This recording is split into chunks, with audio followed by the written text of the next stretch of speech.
Hermanos, voy a pedirle que abren la palabra de Dios en Hechos capítulo 16. Vamos a leer del versículo 11 al 24. Hechos capítulo 16, versículos 11 al 24. Vamos a leer en esta mañana. Desde ya les digo que estoy resfriado, así que de repente me ahogue en el camino, pero Dios nos ayude para poder compartir la palabra en esta mañana.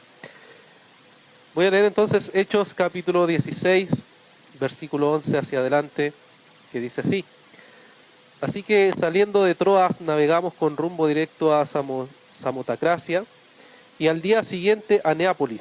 De ahí fuimos a Filipos, que es una ciudad principal de la provincia de Macedonia, una colonia romana. En esta ciudad nos quedamos por varios días. El día de reposo salimos fuera de la puerta a la orilla de un río donde pensábamos que habría un lugar de oración. Nos sentamos y comenzamos a hablar a las mujeres que se habían reunido, y estaba escuchando una cierta mujer llamada Lidia, de la ciudad de Tiatira, vendedora de telas de púrpura, que adoraba a Dios. Y el Señor abrió su corazón para que recibiera lo que Pablo decía. Cuando ella y su familia se bautizaron, nos rogó: si juzgan que soy fiel al Señor, vengan a mi casa y quédense en ella. Y nos persuadió a ir. Mientras íbamos al lugar de oración, nos salió al encuentro una muchacha esclava que tenía espíritu de adivinación, la cual daba grandes ganancias a sus amos adivinando.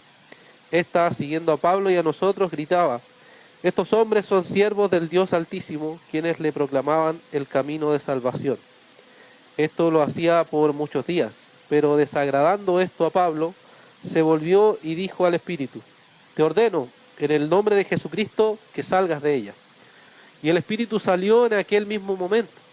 Pero cuando sus amos vieron que se les había ido la esperanza de ganancia para ellos, prendieron a Pablo y a Silas. Los arrastraron hasta la plaza ante las autoridades.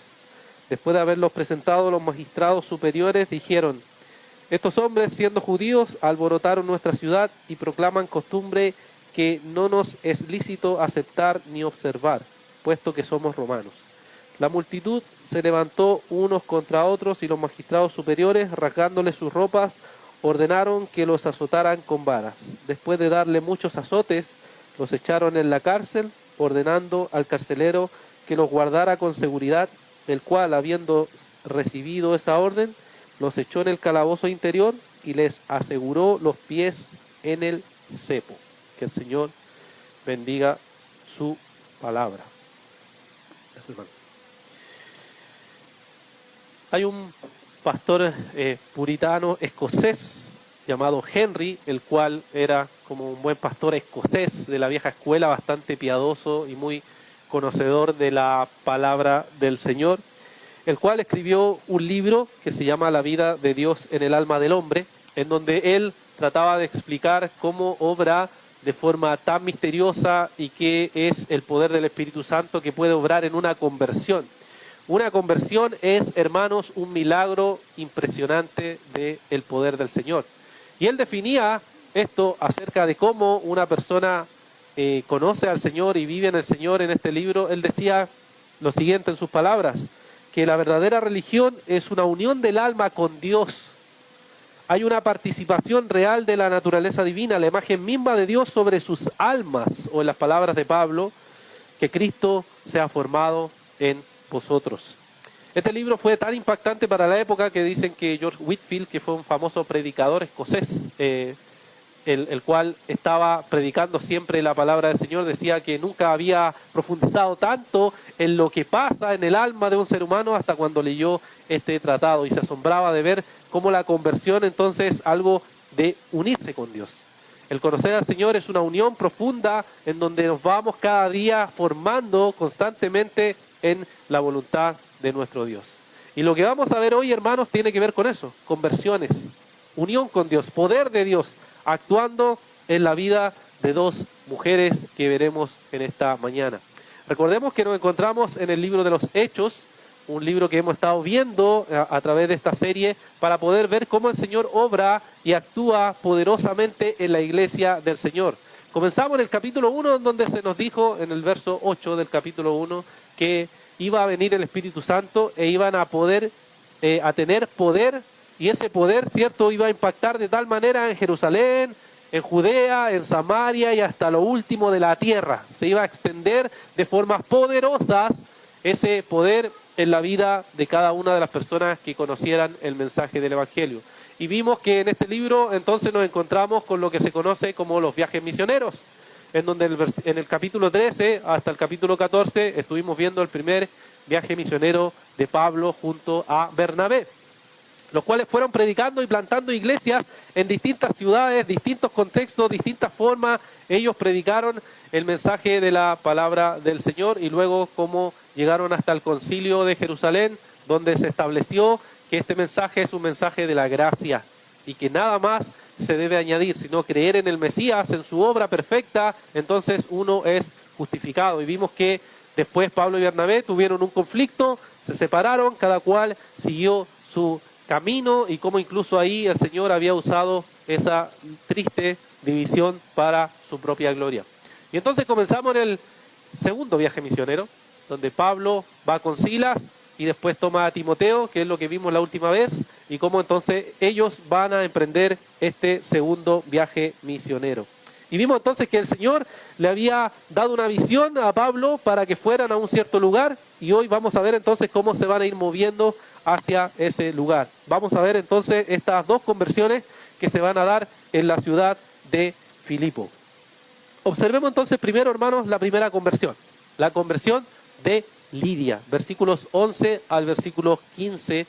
Vamos a encontrarnos entonces con la conversión de Lidia desde el verso 11 hasta el verso 15, y estos versículos nos van a dar, cierto, tres cosas para describirnos esto. Lo primero, observemos el viaje, ¿ya? El viaje que se va a ir dando hacia Filipos, van hacia Filipos. Lucas había relatado en el libro de los Hechos en tercera persona. Esto quiere decir, él estaba describiendo los viajes de forma que decía, ellos iban por acá, ellos iban por acá. Pero ahora está en primera persona, lo cual significa que él se incluye en el relato. Y este es un cambio importante que vemos en el libro de los Hechos. Él ahora se va a incluir en el relato. Por eso en el verso 10 ya dice, si ustedes observan con cuidado ahí, dice, procuramos ir. Ahora él, Lucas, el escritor del libro de Hechos, está incluido en este viaje y dice, procuramos ir. O dice también, nos había llamado. O sea, él está participando de este viaje. Y entonces él va a ir describiendo cómo se va dando este viaje con Silas y también con Timoteo. Entonces en el verso 11 vemos que navegan de Troas a Samocracia y hacen este viaje en un día.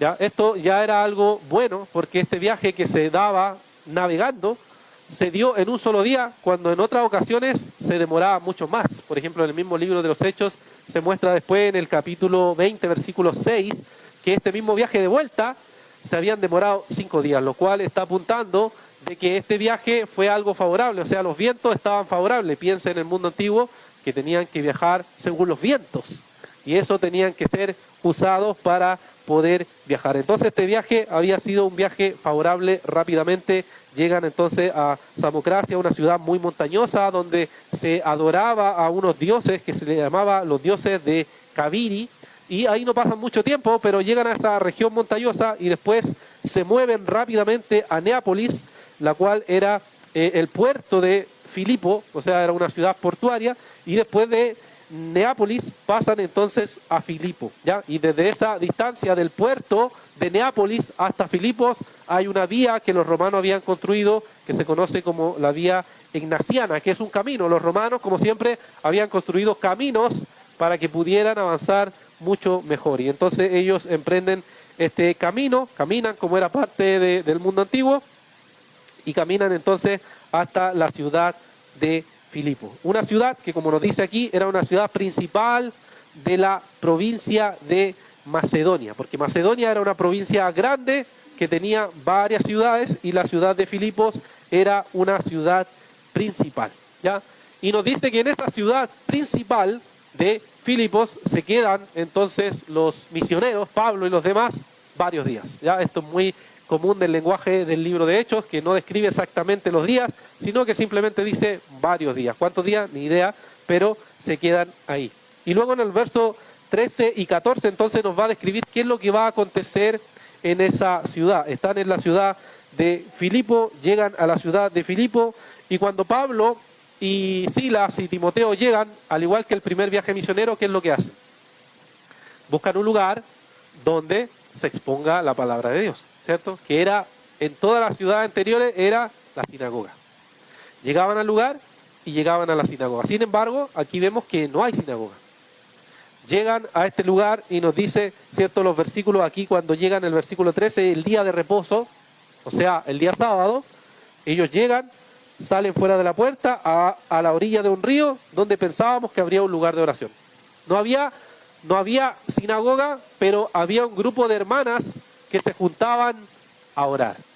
Ahora, ¿por qué no había sinagoga? Nos dicen los estudiosos aquí, porque para constituir una sinagoga se necesitaban 10 hombres. Y seguramente en ese lugar no habían 10 hombres, y como no habían 10 hombres, entonces no se podía constituir una sinagoga. Y como no había sinagoga, entonces las mujeres no perdían su tiempo, sino que se juntaban a orar en un lugar al lado del río. Y Pablo, junto a Silas y Timoteo, como sabe esto, dice que llega al lugar y van entonces a ese lugar donde las mujeres se encontraban orando. Y hace lo que hacen en todos los viajes misioneros. Se sientan, nos dice el versículo 13, y comienzan a hablar a las mujeres que se habían reunido. ¿Qué es lo que comienzan a hablar? Bueno, el Evangelio, la palabra del Señor. Estas mujeres, ¿cierto? Seguramente eran judías, conocían algo de la Escritura, conocían algo de Dios, pero no habían conocido realmente la palabra del Señor. No habían conocido la salvación. No habían conocido realmente lo que es conocer a nuestro Dios. Y entonces el versículo 14 nos describe a esta mujer, Lidia. Nos dice que era una cierta mujer llamada Lidia, de la ciudad de Tiatira, vendedora de telas de púrpura, que adoraba a Dios. ¿Ya? Fíjense, era una comerciante, era una mujer que adoraba a Dios, o sea, sin duda creía en Dios, pero aún el Señor no había abierto su corazón. O sea, yo puedo conocer de Dios, puedo conocer de la palabra de Dios, pero si Dios no abre el corazón, sigo siendo alguien que no conoce realmente a Dios.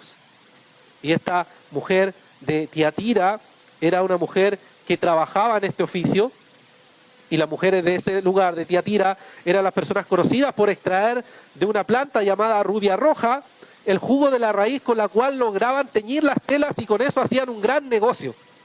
Se cree incluso que Lidia era una persona de un estrato social alto porque le iba muy bien con esos negocios.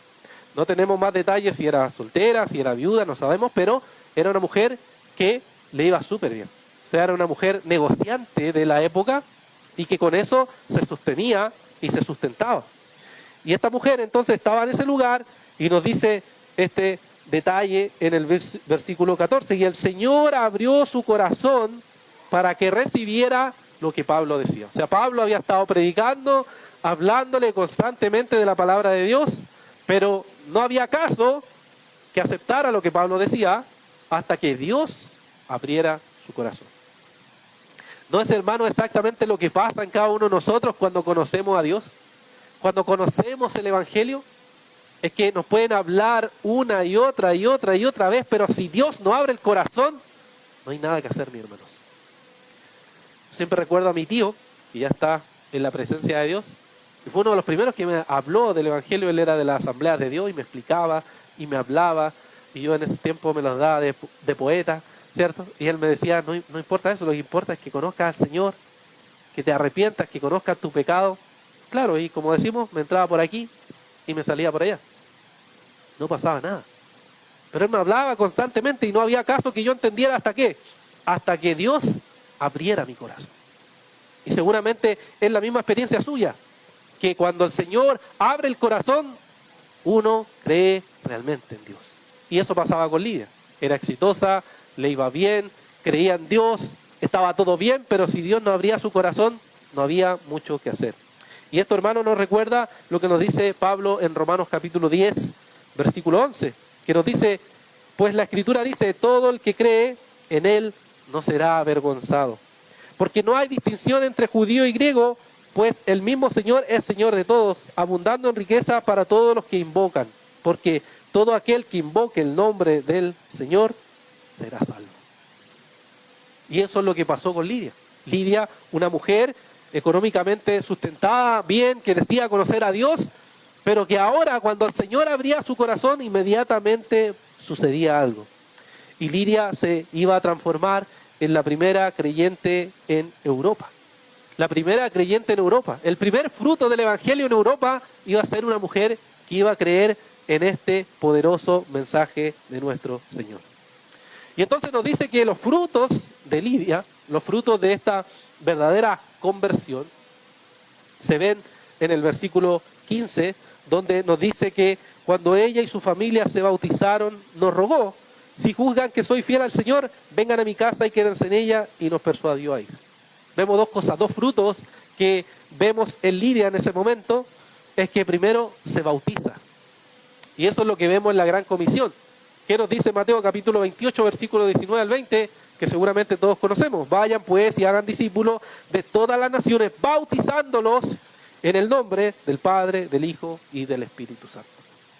Un creyente, cuando cree en el Evangelio y se arrepiente, uno de los primeros frutos es querer obedecer a Dios. Y lo que hace Lidia, entonces, es bautizarse junto a su familia. ¿Quién es su familia?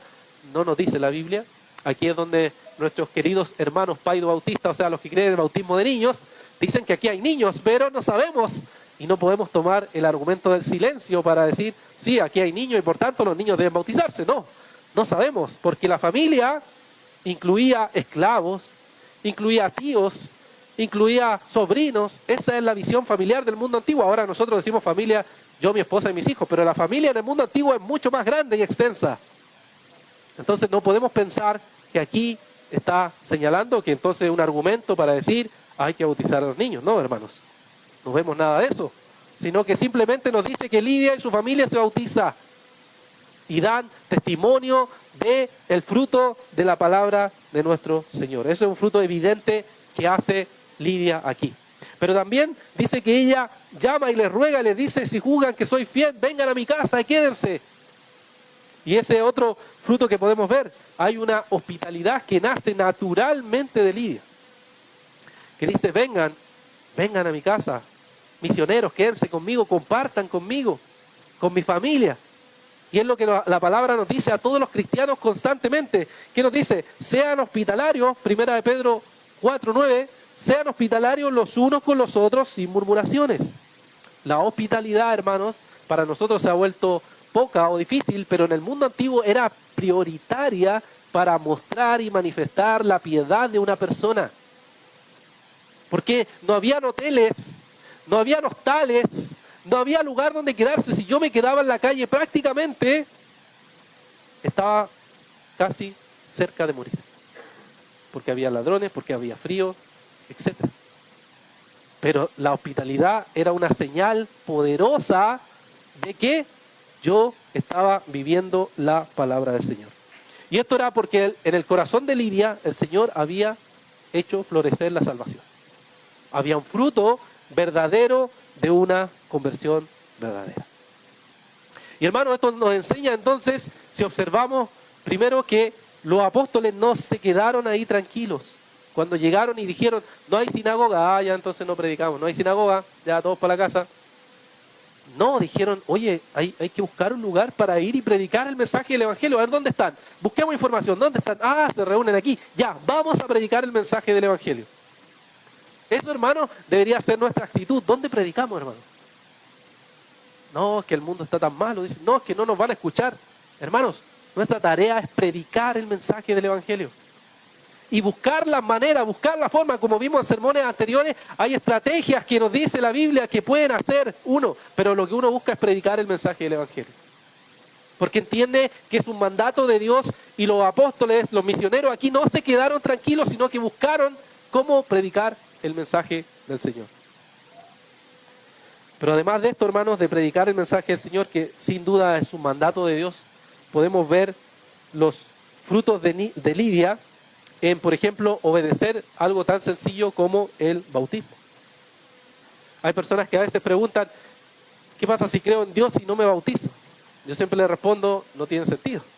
Si tú dices que crees en Dios y que crees en el Evangelio, La consecuencia de eso es bautizarte como un testimonio público.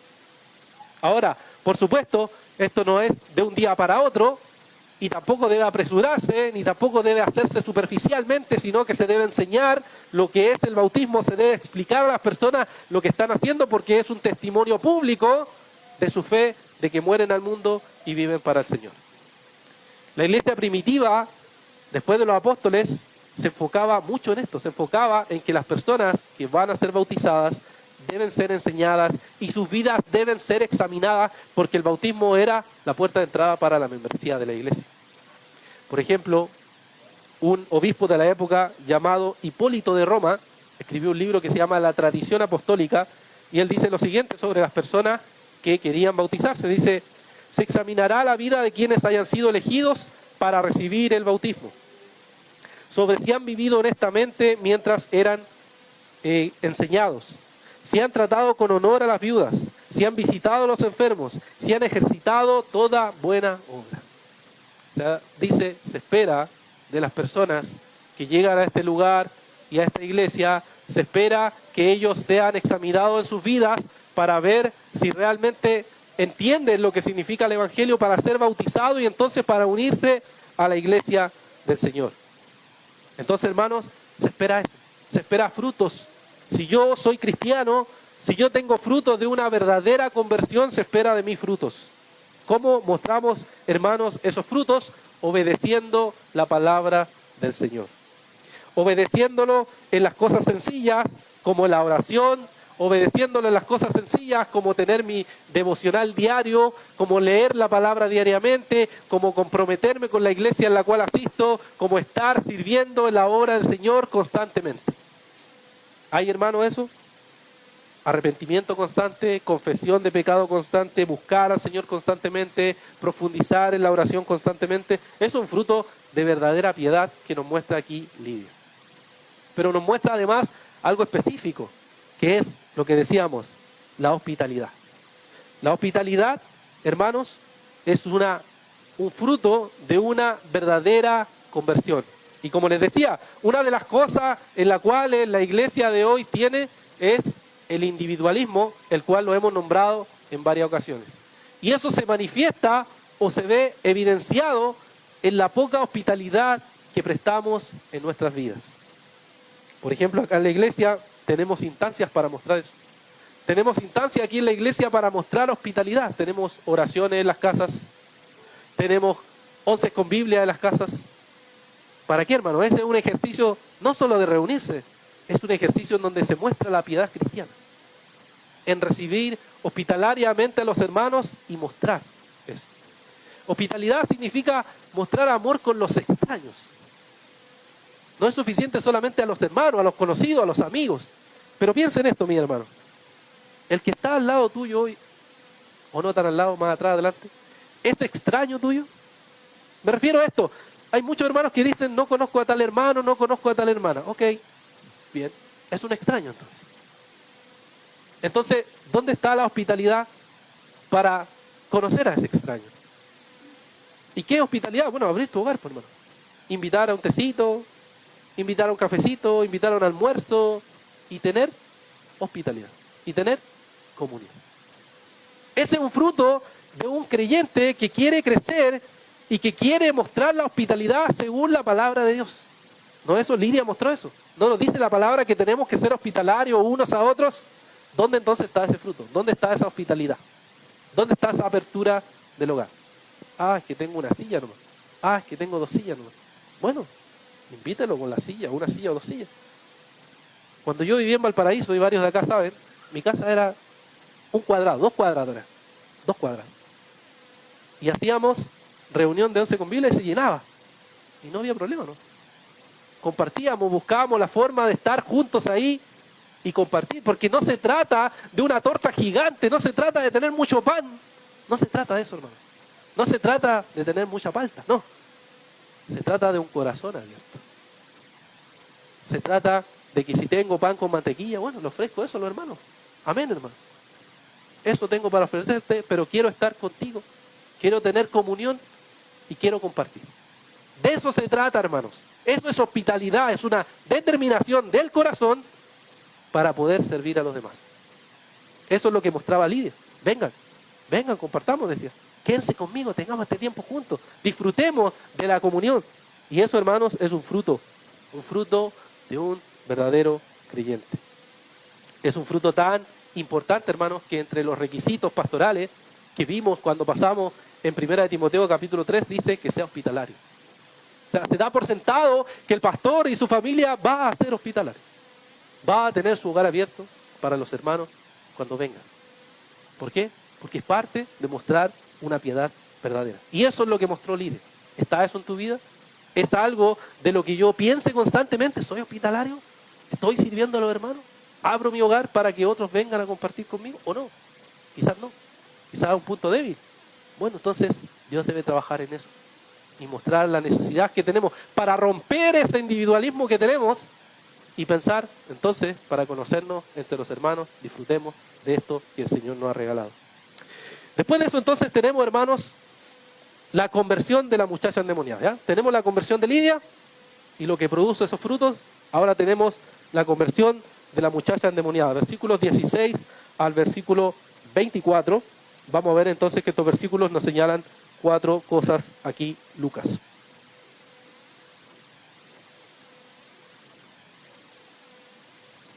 El verso 16 nos dice que nuevamente iban al lugar de la oración. Ya se había vuelto un lugar común, entonces dice que van nuevamente al lugar de la oración. Y mientras van al lugar de oración, entonces una muchacha esclava que tenía espíritu de adivinación empezó entonces a ir detrás de ellos y decir constantemente, nos dice el verso 17, gritando: estos hombres son siervos de Dios Altísimo, quienes le proclaman el camino de la salvación.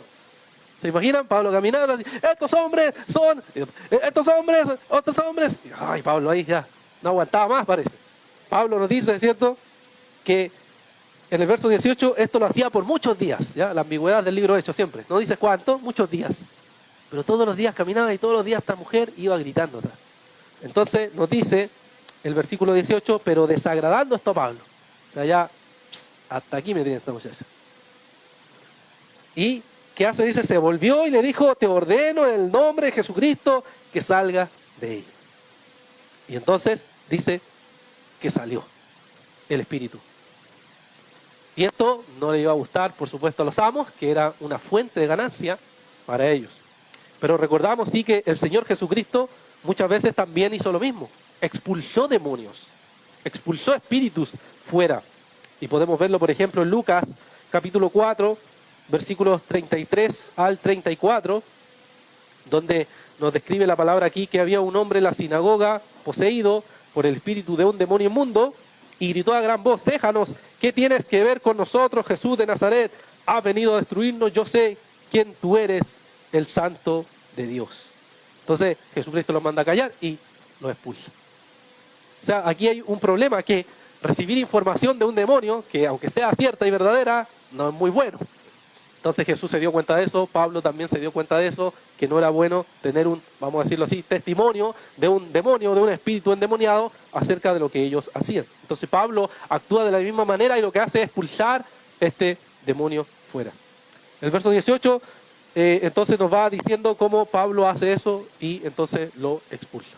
Ahora, vemos que después, más adelante, los judíos, viendo que Pablo hacía esto ocasionalmente, quisieron hacer lo mismo. No sé si recuerda ahí en Hechos capítulo 19, versículos 13 al 15, algunos judíos quisieron hacer lo mismo. Y fíjense lo que les pasó. Hechos 19, versículo 13. Pero también algunos judíos, exorcistas ambulantes, trataron de invocar el nombre del Señor Jesús sobre los que tenían espíritus malos, diciendo: les ordeno que salgan en el nombre de Jesús, a quien Pablo predica. 7 hijos de un tal Esceva, uno de los principales sacerdotes judíos, eran los que hacían esto. Pero el espíritu malo le respondió: a Jesús conozco y sé quién es Pablo, pero ustedes, ¿quiénes son? ¿Cierto? ¿Quién me venís tú a mandar ahí? Inmundo, y tú. O sea, creían que podían hacer lo mismo. Ah, mira, si Pablo lo hace, hay que hacerlo. Si él lo hizo, entonces hay que hacerlo. El problema es que no puede uno llegar a hacer esas cosas. Y eso nos muestra el libro de Hechos. Y aquí crea siempre la pregunta que se hace en algunas ocasiones: ¿podríamos expulsar demonios hoy en día? ¿Deberíamos los cristianos andar por todos lugares expulsando demonios y echando fuera demonios? ¿Tenemos la autoridad dada a Dios para eso? Lo primero que hay que observar, hermanos, y lo dijimos cuando vimos el tema de los milagros, es que no es común en el libro de los Hechos. No es algo que se vea constantemente. Si uno ve el libro de los Hechos completo, 28 capítulos, se va a encontrar algunos momentos en que se expulsa demonios. No es que se juntan en el culto y expulsan demonios. No es que Pablo anda por las calles expulsando demonios. No, eso no se ve. No se encuentra en el libro de los Hechos. Entonces, pensar así, hermanos, ni siquiera está en la Biblia. Ni siquiera uno lo encuentra en el Nuevo Testamento. No está bien que la iglesia se enfoque en expulsar demonios todo el tiempo y que vaya por todos lados expulsando demonios. Ah, que tiene un demonio, que tiene un demonio, que tiene... Llegar y hacer este análisis tan simple, hermanos, es peligroso.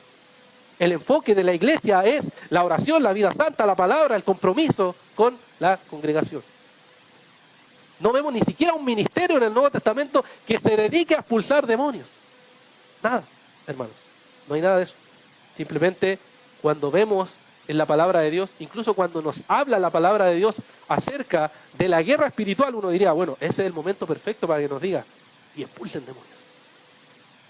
Bueno, si vamos, por ejemplo, a uno de los versículos, Efesios capítulo 6, versículos 13 al versículo 20, donde Pablo dice, tenemos lucha contra, ¿cierto? No solo contra carne y sangre, sino contra principados, etcétera, y da toda la lista. El versículo 13 habla hacia adelante de la armadura de Dios. Y dice, por tanto, tomen, versículo 13, la armadura de Dios para que puedan resistir en el día malo, y habiendo hecho esto, estén pues firmes, ceñida su cintura con la verdad, revestido con la coraza de justicia, calzados los pies con la preparación para anunciar el evangelio de la paz. Sobre todo tomen el escudo de la fe para que puedan apagar los dardos encendidos del maligno.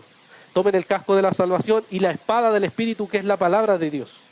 Con toda oración y súplica oren en todo tiempo en el Espíritu, y así velen con toda perseverancia y súplica por todos los santos. Oren también por mí, para que me sea dada al abrir mi boca, a fin de dar a conocer sin temor el misterio del Evangelio, por la cual soy embajador en cadenas, que al proclamarlo hable sin temor como debo hablar. ¿Ve algo de expulsión de demonios? Y está hablando de la guerra espiritual. Está hablando de la armadura que yo debo ponerme para pelear contra las guerras espirituales de este mundo. ¿Cuál es la guerra espiritual, hermanos, que en verdad tenemos? Es mantener tu propia piedad.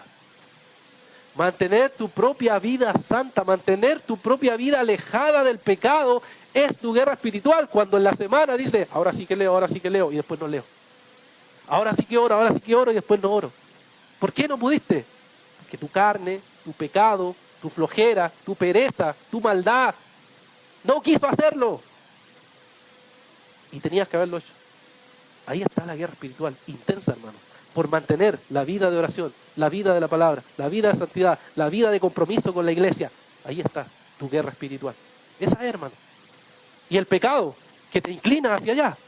Y el pecado específico que cada uno de ustedes tenga, luchar contra él, pelear contra él, vencer contra él en la gracia de Dios. Eso, hermanos, es guerra espiritual. Tenemos que quitarnos esa idea de guerra espiritual de andar volando con demonios. Sino, dejarlo ahí, en lo que es buscar la presencia del Señor. Pero si la pregunta persiste, porque puede persistir. Pero pastor, ya, ok, estamos de acuerdo con eso. Pero ¿puedo expulsar demonios? Si persiste la pregunta, ¿qué les digo yo, hermanos? ¿Qué les digo? Yo les digo lo que John Piper respondió. Hay un buen video donde a él le preguntan eso. ¿Qué haces si ves o si te encuentras en esa situación? Que siempre la pregunta que me ponen, ¿qué haces, pastor Daniel? Si ves y ves un demonio, ¿qué haces? Bueno, yo hago lo que dice la Biblia. Lo dice John Piper también. Yo le leo la palabra de Dios a la persona. Yo oro por la persona. Y él cuenta una experiencia donde dice que una persona estaba como especie de transfigurada. Dice que fue su única experiencia hasta ahora en el ministerio. Y dice que de repente todos se pusieron a cantar. Cantaron. Y de repente, no se acuerda quién empezó, pero todos empezaron a cantar. Y de repente la persona se desmayó, quedó inconsciente. Después oraron por ella, fue al hospital, la trataron. Y ella habla de que tuvo una posesión. Pero lo único que hizo fue orar, cantar y leer la Biblia. Eso. Confiamos en el poder de la palabra del Señor para que el Señor pueda obrar, por supuesto. Pero el foco de la guerra espiritual no está en eso. Está, hermanos, en vivir tu vida santa a Dios. orar al Señor, leer la palabra del Señor. Ahí es donde vas a tener tu principal guerra espiritual, tu lucha para mantener tu vida con Dios. Y entonces vemos el versículo 19, la reacción hacia abajo. ¿Cuál es la reacción que tienen los amos? Que obviamente es una reacción violenta, porque era su ganancia, esa, era que ella le daba ganancia. Entonces nos dice que después de sacar el espíritu, ellos los tomaron, ¿cierto? Y lo arrastraron hasta la plaza pública, ¿ya? No es que le dijeron, vamos Pablito, no, sino que lo arrastraron por el suelo hasta la plaza pública, y en la plaza pública, los versos 20 al 22, nos dice que lo acusaron formalmente a él, frente a los magistrados, que son las autoridades civiles. Lo acusaron formalmente, nos dice el verso 20. ¿Cuáles eran las acusaciones? Dice, estos hombres, siendo judíos, ya tenemos un problema, eran judíos, alborotan la ciudad, ¿cierto? Alborotan la ciudad, otro problema, y proclaman costumbre que no nos es lícito observar ni aceptar, puesto que somos romanos. El problema es que somos judíos, son judíos, alborotan la ciudad y están enseñando costumbres que van contra los romanos. Esas eran las acusaciones que habían contra Pablo y Silas. Y entonces, ¿qué hace la multitud? Los levanta contra ellos, los lleva a magistrados superiores, les rasgan las vestiduras y dicen, bueno, ahora viene el castigo, que es azotarlos con varas, ¿ya? Y eso es algo que los apóstoles sabían que era parte del costo del Evangelio del Señor. Y no es algo nuevo tampoco, porque en el primer viaje misionero, en el capítulo 14, versículo 19, se nos cuenta qué pasó con Pablo. Hechos 14, 19 dice, pero vinieron algunos judíos de Antioquía y de Iconio, y habiendo persuadido a la multitud, apedrearon a Pablo. Lo arrastraron fuera de la ciudad, pensando que estaba muerto. O sea, fue un apedreamiento en donde Pablo quedó inconsciente. Y lo arrastraron fuera, dijeron ya, murió este blasfemo. Pero no había muerto, el Señor había guardado su vida. Entonces Pablo sabía de los sufrimientos. Ahora que le pegaran con varas, quizás era unas varitas nomás, ya casi me apedrearon así. Pero sufrió de tal manera sabiendo que este era parte del costo de ser creyente. Y los versículos 23 y 24 nos finaliza diciendo que después de estos muchos azotes son tomados y llevados a la cárcel, donde se custodian con mucha seguridad, poniéndole el cepo, ¿cierto? Que esta bolita, ¿cierto? Que en el mundo antiguo le ponían en el pie, y que seguramente quedaba bien apretada, no era cómodo para estar parado, para acostarse, para levantarse, pero a los romanos no le importaba nada, a los judíos tampoco, así que simplemente quedaban ahí, encarcelados, sufriendo por causa del Evangelio. Ahora, Pablo, ¿cómo veía esto? Pablo en muchas de sus cartas expresó y dijo, esto es algo bueno, esto es algo positivo. ¿Cómo, Pablo? Sí. Por ejemplo, en Filipenses capítulo 1, versículos 12 al 13, él dice lo siguiente.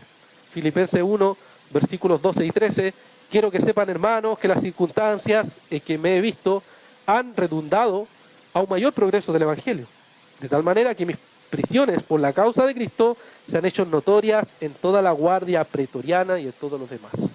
Él decía, esto es bueno porque cuando yo estoy en la cárcel, los guardias vienen, yo les converso a las guardias del Evangelio, después hay cambio de guardia, le hablo al otro guardia, después hay cambio de guardia, le hablo al otro guardia, y así, oye, bueno, estoy predicando a soldados acerca del Evangelio, y ellos pueden llegar a ser salvos. O sea, Pablo, incluso en la cárcel, pensaba de esta manera. Y ese, hermano, debe ser nuestro pensamiento. En cualquier circunstancia, en cualquier momento de la vida, nuestro deber es predicar el mensaje del Evangelio.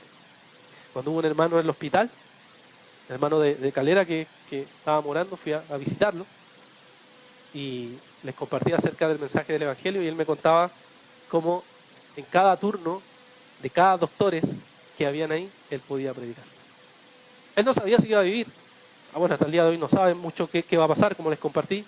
Pero él decía, estando ahí enfermo, ciego, le podía hablar del Evangelio. Escuchaba sus luchas, escuchaba sus problemas y le decía, mire, le explicaba el Evangelio. ¿Tenemos, hermanos, esa perspectiva? Pensar y decir, bueno, si incluso tengo cáncer o tengo algo, una enfermedad grave, entonces voy a usar esta enfermedad grave porque voy a quizá alcanzar a personas que nunca han escuchado el mensaje del Evangelio. Estoy enfermo, estoy resfriado, ¿saben? Varios de la iglesia estamos resfriados. ¿Cómo usamos eso para la gloria del Señor? Para predicar. La enfermedad de nuestros hijos, la enfermedad de nuestro esposo, la enfermedad de nuestra esposa, la enfermedad de familiares, la enfermedad de seres queridos, el problema en el trabajo, problema económico. ¿Cómo usamos eso, hermanos? Para la gloria del Señor. Esa es la perspectiva de Pablo. Es tomar eso y usarlo para la gloria de Dios, como vamos a ver después más adelante. Como incluso van a cantar, Señor, gracias porque me permitiste este sufrimiento, porque esto puede ser bueno para el Evangelio. Hermano, si está pasando por alguna dificultad, por alguna prueba, mire a Cristo. Mire el Evangelio. Mire que esto que está enfrentando es parte del propósito de Dios para su vida. Y como dice Pablo, estamos llamados no solo a creer en Él, sino a también sufrir por Él. Si esa es su voluntad, entonces hagámoslo con gozo y alegría, sabiendo que ese es el propósito de nuestro Señor. Tal como Pablo lo hizo, hagámoslo nosotros también y gocémonos en el Evangelio. Oremos.